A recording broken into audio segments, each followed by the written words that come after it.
Hi, my name is Mike Dillard, and this is Self-Made Man, the podcast for those who want to leave their mark on the world and create a legacy of honor, integrity, and achievement in every aspect of your life. I'm glad you're here, and once again, it is time to forge your destiny.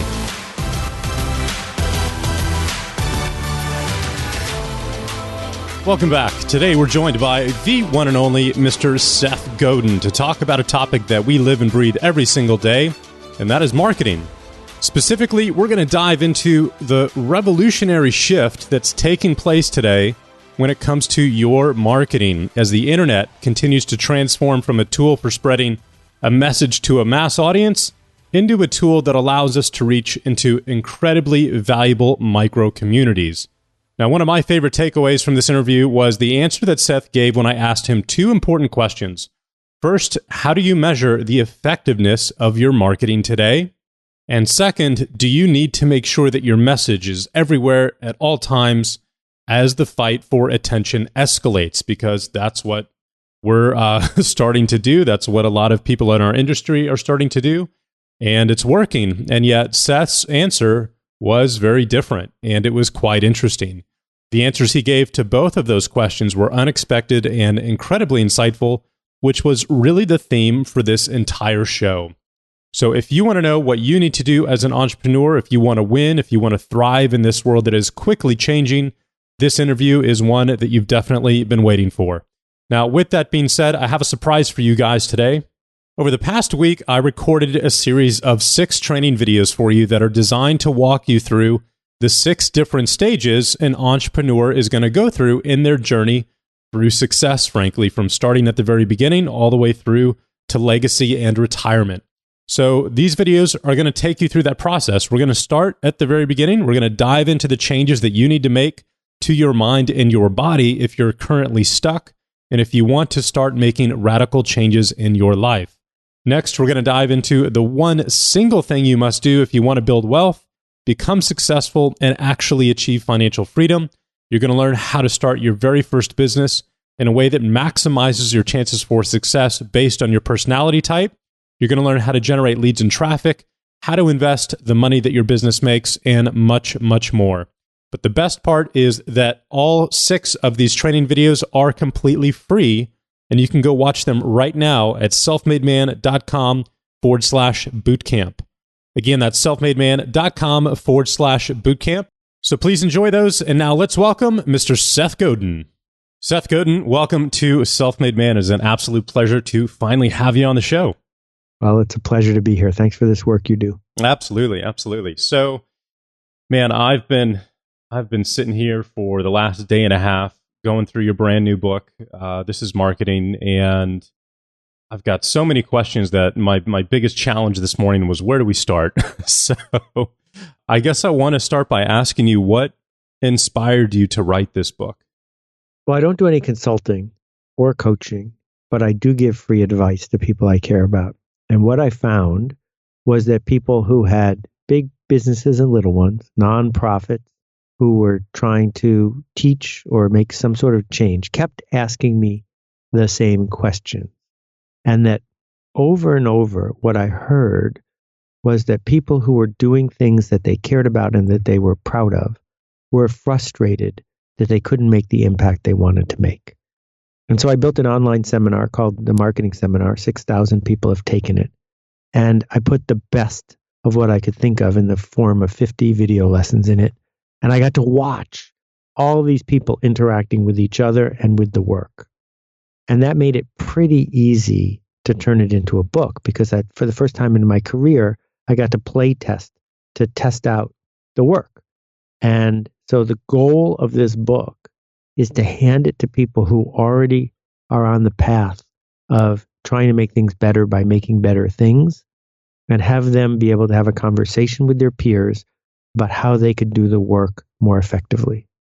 You know, in the first couple chapters of the book, you really take the time to define what marketing is to you these days versus how it's been defined in the past. Could you go through that real quick? Well, marketing was an accident that lasted for 80 years, and it was incredibly powerful. You could buy attention for bargain prices. that you would spend $100 on attention and you would make $300 in profit. That's radio ads and TV ads and magazine ads and billboards and the rest of it.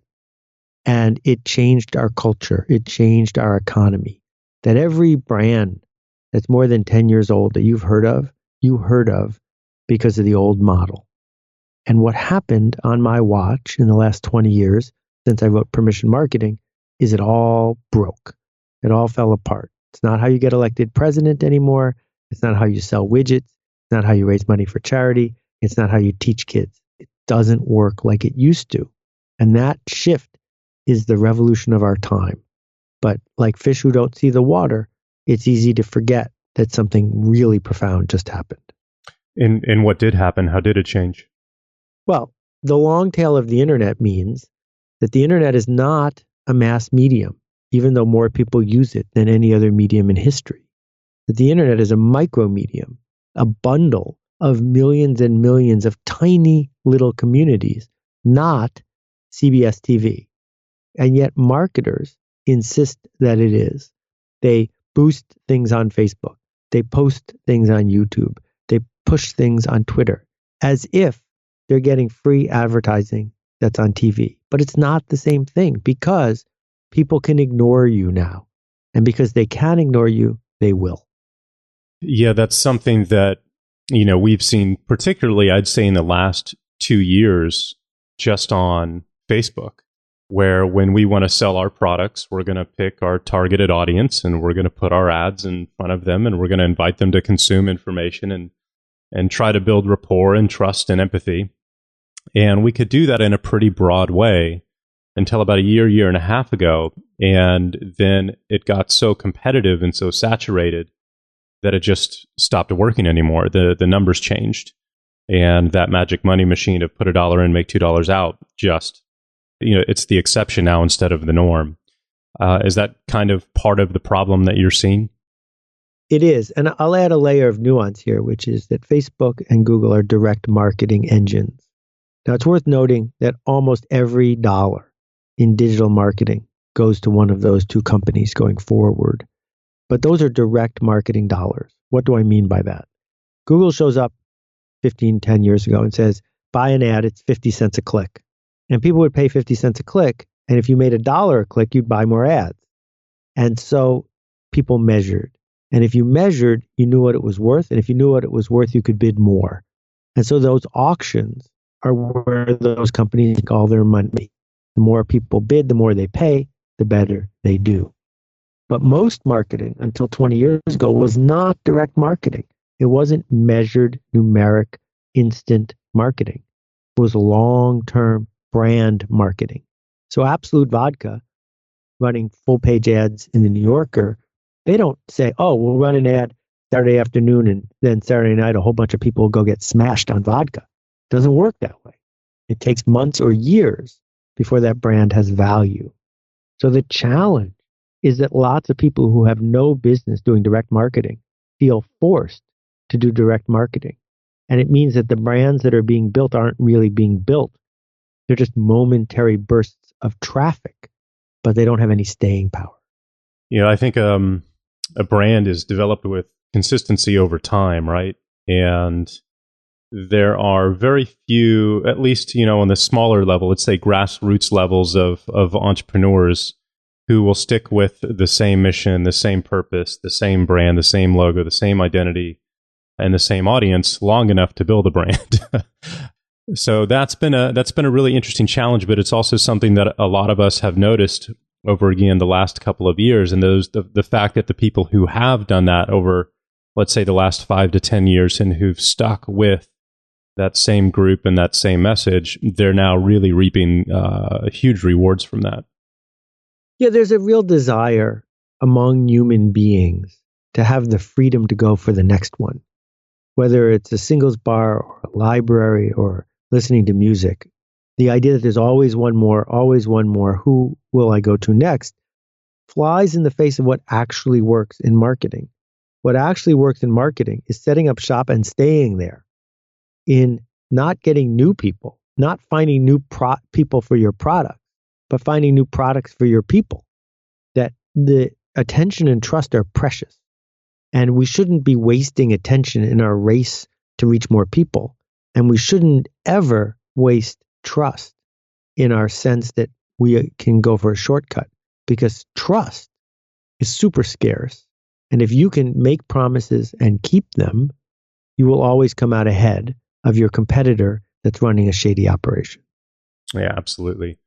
So when it comes to measuring the effectiveness of your marketing today, how are you doing that? What are the metrics that you're looking at?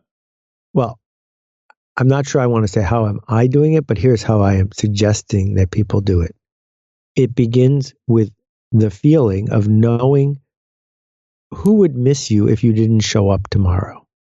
If you didn't send out that email to your list, who would complain?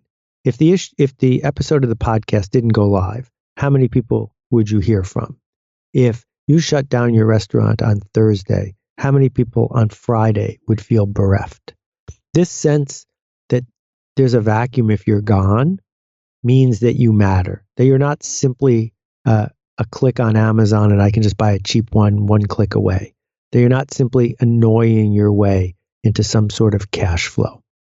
And then the second thing is, when people talk about you, what do they say? First, do they talk about you? Because for most brands and marketers, the answer is no, they don't. And number two is, what do they say? Because if you set out to have them say something and you make that thing true, you're probably a better marketer than somebody who simply says, you need widgets? I got widgets. You can pick anyone, we're anyone. That's not a scalable solution. That's a really good exercise that I have yet to go through, which is a light bulb moment right now for me. So thank you for that. One of the examples that I've heard you talk about a few times that I think really makes it clear on the difference between companies with a brand and being a commodity is the hotel industry. Or maybe we could even use the airline industry if you'd like. But if you'd be willing to share that, that would be awesome. Well, all right, so let's use airlines because everyone likes to hate on airlines. Right. If a beloved real brand, and I could pick Nike or I could pick Starbucks, right? So we'll pick Starbucks. If Starbucks opened a hotel, most of us could guess what it would be like. We could guess what it would look like. We could guess what it would cost. We could guess what it would feel like to go to a Starbucks hotel. Okay. But if Delta or American or United opened a hotel, could you tell them apart? Of course not. That's because those companies don't have brands. Those companies have logos, but they don't have brands. That unless you're a frequent flyer, you don't pick one airline over the other and pay extra to go on it because they're interchangeable. They don't stand for anything. They're buses in the sky at the cheapest possible price. And they have pushed us to believe that because what they say is, we're all the same. You should pick the one that's the most convenient. What does it mean to be all the same? To be all the same means they're all safe, which is great. I give them full props for that. And they all will give you approximately the same amount of space in which to sit. They will not treat you like a friend. They won't even treat you like a human because they're so busy trying to lower the price. So they can pretend they have a brand, but they don't. On the other hand, think about what happens if you are in Texas and go for barbecue. If someone brings you to the wrong place, you might never speak to them again because the barbecue place has a brand. They are not just saying you can get barbecue from anyone and we're anyone. And it takes effort to choose to build a brand. And that effort is reflected in what do you say no to? What do you say to someone who wants you to do something you don't do? You say, no, we don't do that. You want macaroni salad? No, we don't have macaroni salad. Go to Kroger's for macaroni salad. We do this. And that is harder than ever to do because we're pushed to do something for everyone. And what I am trying to show people in this book is it's way smarter to do a thing that matters for a few people than to be average for masses that are going to ignore you. Yeah, absolutely. That's an exercise I had to go through here 3 years ago with Self-Made Man. Mike, why is it not self-made people, self-made humans, and all of that? And we wanted to serve a very specific audience, which is defined as men with ambition. And if you're a man with ambition, if you want to fulfill your potential in life, we're for you. And that's really become our message. I am very curious to ask you about what it's like to build a personal brand in the education space.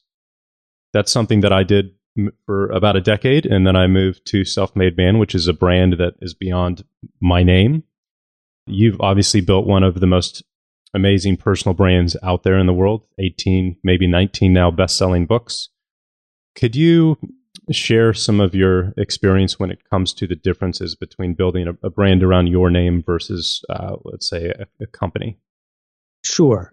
I will start by saying I never wanted to build a personal brand. I built a personal brand because it was the only way to get to where I was trying to go. I built Yoyodyne, which was the first online email company. We invented commercial email. It didn't have my name on it. I built Squidoo 6 years ago. It was the 38th biggest website in the United States with only 8 employees. And now we run the Alt MBA, which we take great pains not to put my name on. So given the option, I would prefer to build a brand that isn't seen as me. And I'll share the reason for that, which is I believe that authenticity is dramatically overrated. I don't think that your users or your customers want you to be authentic. I think they want you to be consistent, and that's different. To be consistent means you make a promise and you keep it. A consistent surgeon doesn't say, I don't really feel like doing surgery today. She just does the surgery.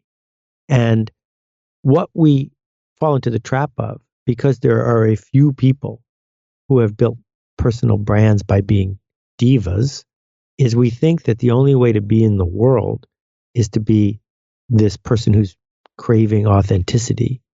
But most of the time we get a chance to be consistent. So the problem with having a personal brand is you got to be consistent. And it means that the world will think you're being authentic all the time, when in fact you're simply being consistent. The beauty of having a real brand that isn't your name is that you get to invent what its consistent standing is. And there's distance between how you spend your life and how the brand spends its life. So with that said, my passion for a really long time has been teaching. That's what I do. Sometimes I teach in book form. Sometimes I teach with the Alt MBA or these various online seminars. And what I found is that in Western culture, human beings would like to learn from a person, not necessarily an institution. That it was, I started by doing books that were written by institutions. I did the Stanley Kaplan test prep books. I did the Information Police Business Almanac. But the book world likes authors. And so does the teaching world, being able to show up and teach as a human. And so what I do as a teacher is I make a promise and I do my best to keep it. And then going forward, and this is the thing we've learned the most from education in the last 2 years, is that real education doesn't happen when people watch a video or people read a book. Real education happens when people engage with one another. So the Alt MBA has no videos. I'm not in it. And it's 13 projects with people getting really intense with each other over the course of a month. That changes people. That when I sell my book in an 8-pack, why am I doing that? I'm doing it because you'll give 7 of them away. And now a conversation will happen where you may very well disagree with my book together. That's fine, because at least my book caused the conversation to happen. One of the biggest buzzwords these days is attention, right? And there's never been more opportunities or more tools available to us to get attention on a larger scale. And yet at the same time, the fight for that attention has gotten incredibly fierce. What is your take on attention in general and the state of the world when it comes to it? Well, I would say there's never been a better time to annoy people. It's never been easier, never been easier to annoy people than it is now. But attention, which I then push to the level of permission, means can you deliver anticipated, personal, and relevant messages to the people who want to get them? And what some people will say is, yeah, well, I sell life insurance and no one wants to hear from me about life insurance. But who said you had to sell life insurance? Why don't you sell something people want to hear from you about? It's a choice. And that choice means going to people where they are. The practical empathy of saying, I don't know what you know. I don't want what you want. I don't believe what you believe. And that's okay. It's okay for you to be who you are and where you are. I will come to you because I can no longer demand that you come to me. And so in this world where attention is so scarce, I think the only alternative we have is to seek out people who are willing to go where we want to go. When it comes to doing that from an information perspective, and you look at the trend of where information is going, it's just becoming, for the most part, a commodity, right? I mean, how many billions of minutes of information has been being added to YouTube every single day? If you want to look up a topic like how to advertise on Facebook, on YouTube, it used to be a very small group of people who could teach that. Now you're going to find 300 different videos essentially for free on YouTube, right? At the same time, information can be one of the most valuable assets on the entire planet. So how do you find a resolution between those two? Okay, so what kind of information is worth paying for? Bloomberg has proven that information that's 10 seconds faster than anyone else is worth paying for in certain arenas, right? Mm-hmm. So if you trade stock, that's worth a fortune. You got to have it. But most information is not worth more if you get it 10 seconds faster. And most information is not worth paying for. What we pay for, I think, are two things. One, filters and curation, so that the information that arrives is either more trusted or more useful than information I could have gotten for free. So an example of that is if a doctor gives you a custom diagnosis, you will pay more for that than if you clicked 6 times on the Mayo Clinic website. If you subscribe to, I don't know, Bob Lefsitz's newsletter, you would be willing to pay for that because Bob is curating the information to save you a lot of time. So that's a couple of the things. And then the last one, which I think is the most important, is who else is in the room? And this is the Allen and Company event. This is the TED conference. This is the Alt MBA. That when your cohort is valuable, you can't get that from anyone else. So, the Dummies Guides open the door to the fact that there are now thousands of videos on every topic for free. You can't make a living doing that anymore. You should not try. There are other things, though, that are easier than ever and more important than ever, where you can do something through synchronization, curation, and timeliness, plus the authority that comes from being trusted. When you put those 4 pieces together, I think it's easier than ever to make a living delivering information, but you will never make money delivering information to amorphous crowds of people who don't care that much. Right, absolutely. Can you talk a little bit about empathy and the role that plays today? Yeah, well, I touched on it a couple of minutes ago. I think the key is the humility to acknowledge that just because you have a keyboard doesn't mean you get to type. That just because you have a megaphone doesn't mean you get to be heard.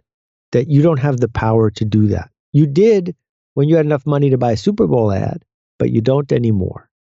And so what that gives us is this opportunity to serve people where they are. But if you want to insist that they are wrong and that the only way for you to be able to engage with them is for them to admit that they are wrong so that then you can teach them something, they're not going to do it.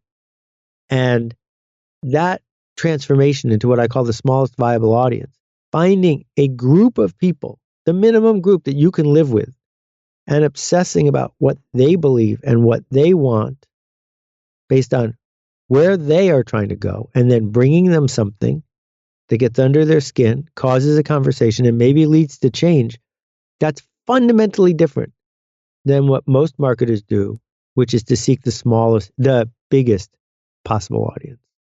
And one of the other things that I wanted to touch on that you cover, I think is an important distinction, is the difference between demographics and psychographics. Yeah, I've been arguing about this now for 25 years. Procter & Gamble came up with soap operas, and the whole TV industrial complex defaulted to demographics because they're easy. Give me women between 18 and 35 who have 2 kids and live in this zip code. Those are demographics, things we can tell from the outside. Psychographics are, what do you believe? If you're a grandmother in Minnesota, but you drive a pickup truck with a gun rack on the back, I know something about your psychographics, not just your demographics. And the internet led to an explosion of psychographics. That's all Facebook is, right? That you can buy demographics from Facebook, but they're not very useful. You're way better off buying psychographics from them. People who liked this, who clicked on that, who want more of this. That once we have an understanding of what people believe and what they dream of and what they fear and what they want, we have a shot at serving them. But it makes no sense to go to the basic assumptions that all people who are this gender are like this, because that was never true, but now it's not even useful. When it comes to reaching those people, there's been a lot of changes taking place as well over the last couple of years. Right now, it seems like you have to have kind of an omnipresent reach to put your work and your message out across all of these different platforms and formats, rather than just sticking to maybe the one primary channel you've had in the past. For example, most Fortune 500 companies last 30 years would have been television, right? Maybe the newspaper. And now it feels like you've got to be everywhere. I've got to be on YouTube. I've got to be on Facebook. I've got to be on Instagram. I've got to be on email, Snapchat, Google AdWords. And yeah, I'm so glad you're bringing this up. Yeah. So glad. I completely disagree with this. Cool. Fundamentally. I don't use Twitter. I don't use Facebook except for very limited things. I don't use Instagram or Snapchat. The key is, one, realizing you are not running a Fortune 500 company. You don't need lots of people. You just need the right people. 2, it is way better to be talked about in social media than to be talking in social media.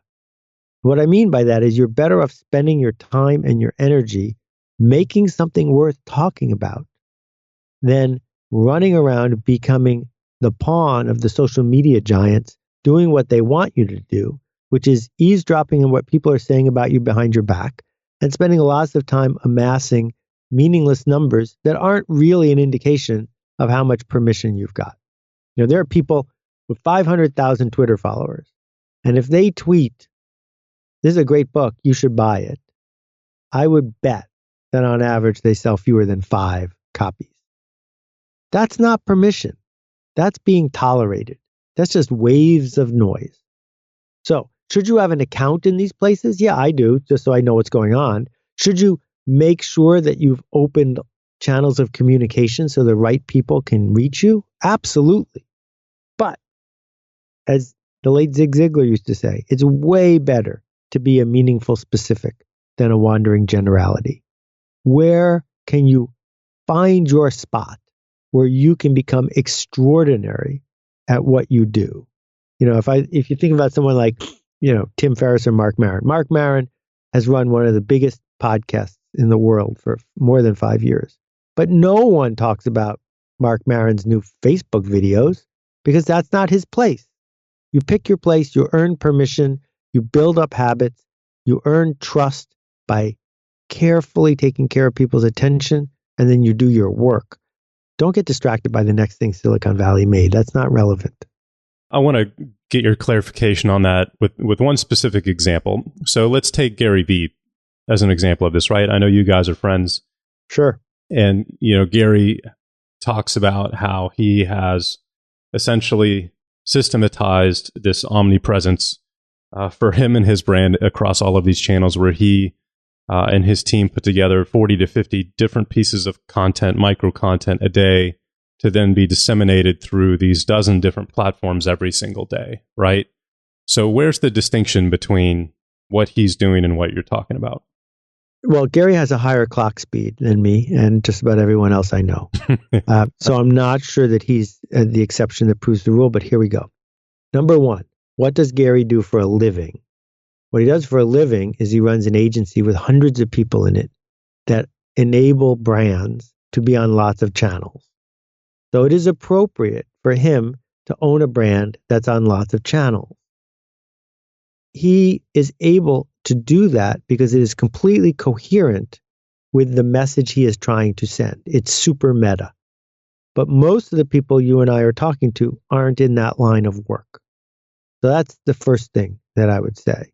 And then the second thing I would say is there are always people who are masters of certain kinds of media in a really big way.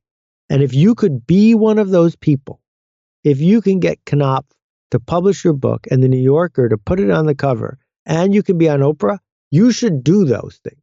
By all means, go do those things.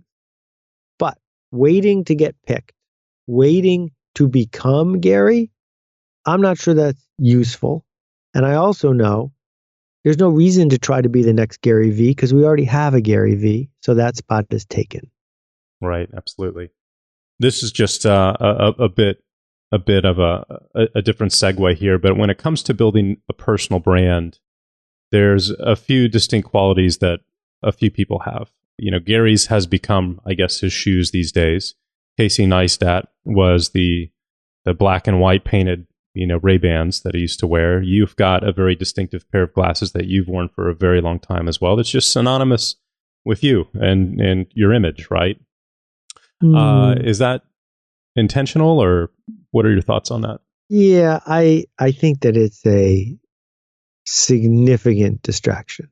Yeah, I had an emotional challenge when I needed glasses. Everyone needs them when they're 45 because I looked at my blog and I saw me, and now I had to put something on my face that made me not look like me. So I got clear glasses, and then I realized that that wasn't owning where I was as a human. So I picked something that felt like it could look like the new me. But I don't think there's anyone on earth who reads my work because they like my glasses. They're a signifier. The thing about logos is you shouldn't change your logo, as Jay Levinson used to say, because you're bored with it, or because your spouse is bored with it, or because your team is bored with it. You should only change your logo when your accountant is bored with it. And my glasses might be seen as part of my logo, but Starbucks has a horrible, horrible, horrible logo. And close your eyes, try to visualize the logo for your local supermarket. It's really hard to do. Logos don't matter that much. And I'm way more interested in having people do scary, expensive work with what they stand for, as opposed to hiring some firm to come up with a $100,000 brand identity for them. It's interesting to note that most people who sell logos for a living don't want to acknowledge they sell logos. They say they do branding. Right. They don't do branding.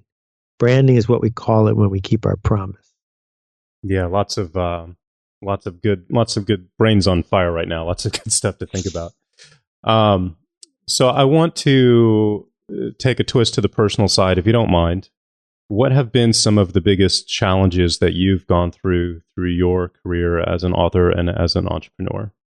The narration of insufficiency and disaster is one that some entrepreneurs have and some don't. And I had it for a really long time where, you finally did something that worked and you were making it, and then someone would break a promise and dare you to sue them. This happened to us when the people who we were working with back in the days of AOL, et cetera, a new online service came along. We built everything. It was going to be a major launch. And then a week before they said, nah, we're not going to do it. Sue us for the money you owe us.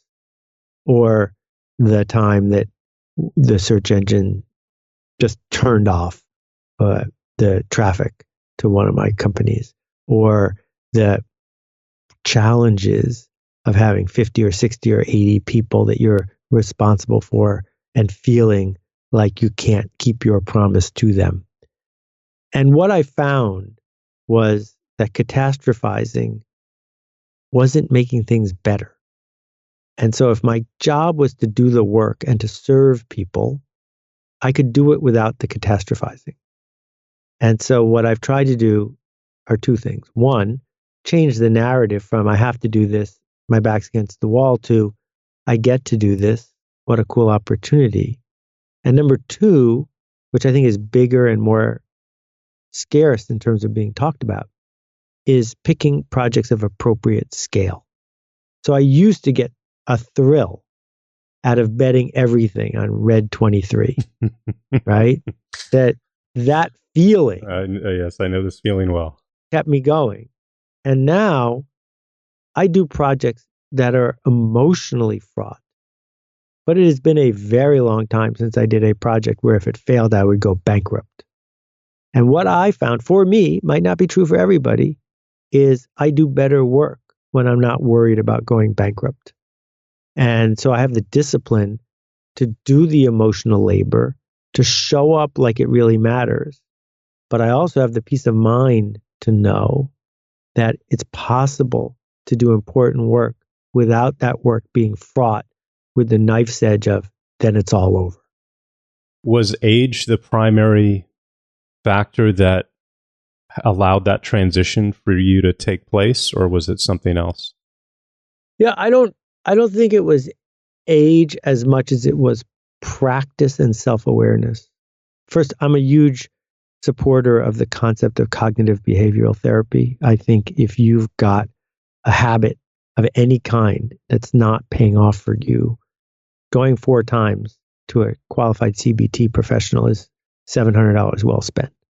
And so if you're seeing these habits, it makes it way easier to have an honest conversation with yourself about why are you engaging in these habits? Is it helping?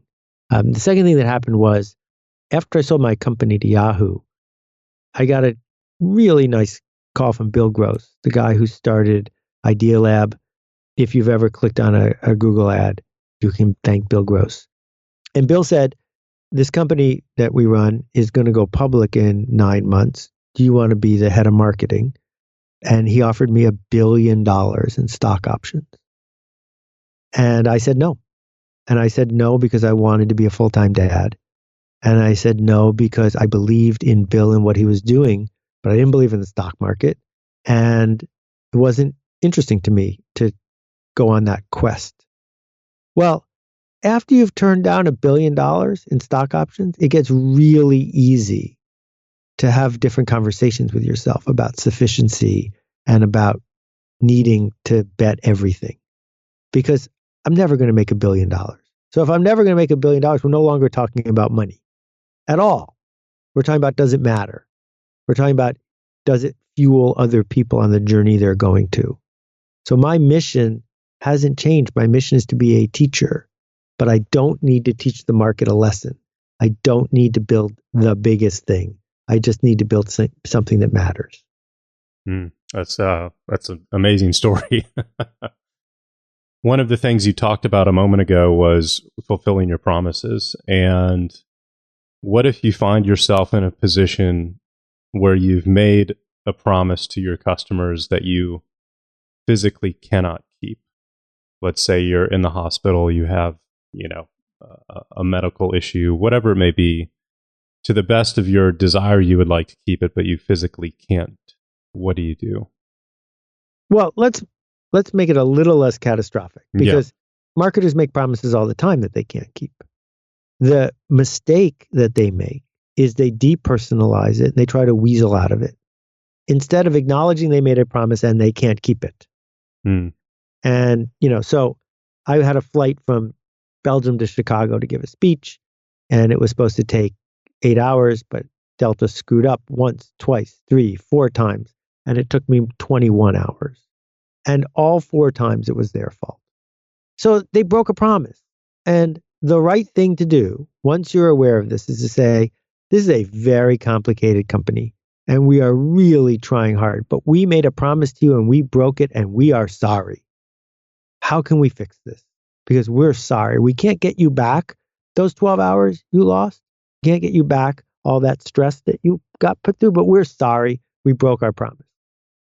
99% of humanity, that's all they want to hear. But instead, Delta said it was my fault and this thing, and they're not responsible for this person and blah, blah. Well, why did they bother? Why didn't they just hang up on me? Why didn't they just throw the letter in the trash? Why did they bother having that conversation with me? Because what they've just communicated is our promise means nothing. Because we will break it anytime it's convenient and we won't even acknowledge it. So if you're not the size of Delta Airlines, you have a huge advantage because you're the CEO and you can earn the reputation as being someone who takes promises so seriously that when you break them, you acknowledge you did and you try to fix it.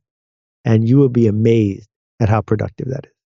Yeah, that makes a lot of sense. I had a interesting experience with the Hyatt Hotel last month where we held an event there over the course of a weekend and, filled up a bunch of their rooms and bought a bunch of their food.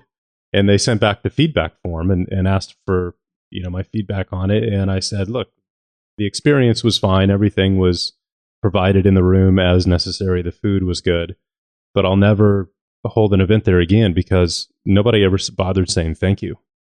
Like, there was no thank you card, there was no letter, there was no email, there was no, hey, here's a complimentary room upgrade for bringing your business here. It was just zero. And I was just like, I'm going to go take my business somewhere that actually wants it and appreciates it. And so I think that was a big part of it as well. Yeah. And, it's the depersonalizing and the small organization thing. More and more, we're getting these surveys. And it's important first to do a little aside. There's a difference between a survey and a census. Survey should be a random selection of a homogeneous group that gives you data from the smallest sample. A census is where you ask everybody. So most of these surveys are actually censuses because they're sending them to all of us, which is stupid. But what I do is question 9 is always anything else with a big square box in it. And I write, you're not actually reading this, are you? Here's my phone number. And I've done that 45 times and I've only gotten one phone call. Yeah. Because they're corporatizing it. They're dehumanizing it. They're depersonalizing it. That is good news if you have an organization with less than 200 people, because you can go in the other direction. And your survey can be one question. How'd it go? And the CEO can answer everyone. She can answer every one of the forms and actually call me when I put my phone number in the box. Yeah. Yeah, absolutely. One more quick shift of gears here.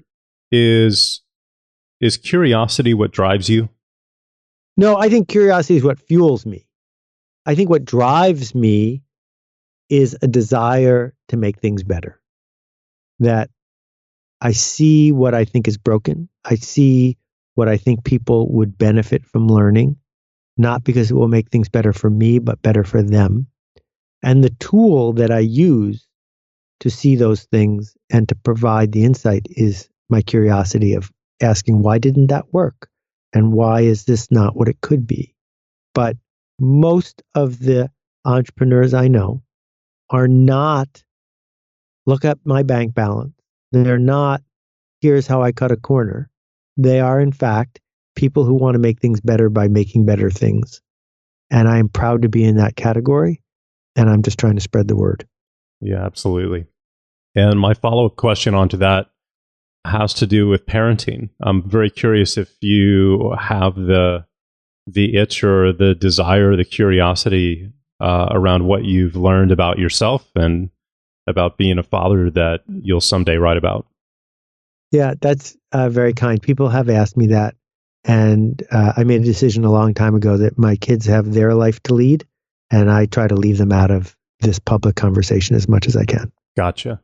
Understood. Yeah, I've got an 8-year-old, so I appreciate it. Well, Seth, this has been a fantastic conversation. We've got a couple 100,000 entrepreneurs that are going to listen to this. Obviously, I would love for all of you guys to go pick up and read a copy of the book. It's fantastic.